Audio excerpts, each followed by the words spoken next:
David was somebody who got up in the morning and whatever he was writing about went through his mind kind of, what are the bastards doing that we don't know about? Or what have the bastards done that we don't have the full details on? And so he would dive into it with raw skepticism.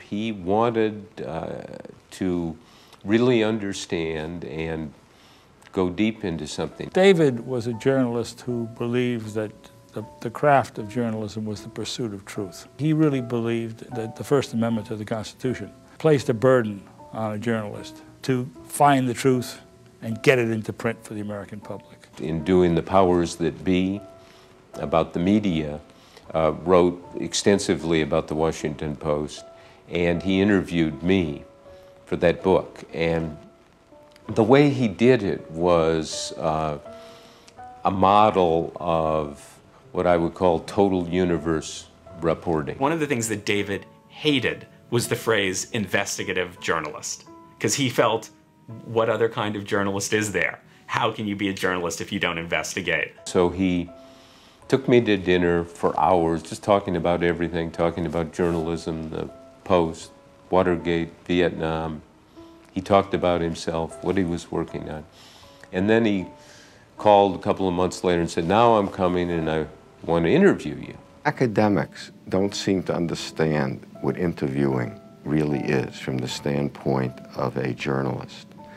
You know, they think it's just asking someone questions and going back and recording it. Well, it's not. And so we went out to dinner and he interviewed me. And then I think he was in Nantucket writing the book. And he would call at all hours of the day or night saying, I just want to check this, or I don't understand the following. Explain what you did. Let's say you have a meeting, and David understood this, and there are 4 people at a table. You interview one and you say, what happened, right? Then you interview another one and he says what happens. You interview all 4 of them. But then you go back to the first one and you say, you told me this happened, right? But the minutes of the meeting say this, and B says this, and C says this. How do you square what B and C says what you said? Then you go back to C and you say, you know, I took what you said back to A and B and D. How does that square? He was a man who truly liked interviewing, and it lent itself to interviewing. I am somebody who doesn't like interviewing. I mean, I would rather not have the opportunity, right? And he sought it out.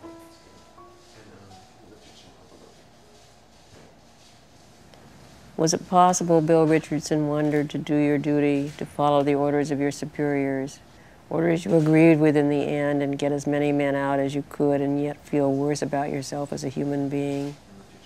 Do you ever forgive yourself for some of the things you do in life? It was a question he would still be asking himself a half-century later. One more, maybe? Mm-hmm.